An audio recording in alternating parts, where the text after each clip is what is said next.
Welcome to Kenton Teaches. Enjoy the video. You'll begin by preparing the system so the removal is clean. Open an elevated PowerShell window now and run WSL shutdown to stop all WSL instances. This prevents file lock issues. Make sure your Windows build supports WSL so commands behave as expected. Once done, list installed distributions with WSL LV to see what will be removed.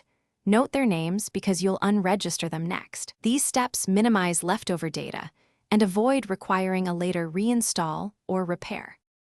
Next, you remove distributions and the subsystem features.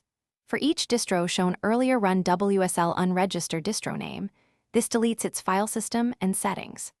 After removing distros, turn off the WSL features using DISM. Disable Virtual Machine Platform and Microsoft Windows Subsystem Linux with the /norstart flag. Make sure to run both commands so virtualization components and the user-facing subsystem are removed. Once these complete, restart Windows to finalize deactivation. Without a restart, some services may still appear active. Finally, reboot your PC to apply the changes and clear any lingering processes. After restart, verify removal by running WSL LV. You should see no registered distributions and commands may report WSL not installed. If you still see files, remove leftover distro folders in %userprofile %appdata \local \packages manually. Troubleshooting tip.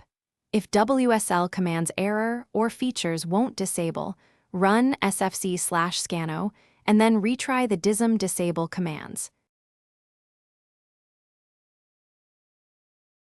Thanks for watching. Please subscribe if this video was helpful.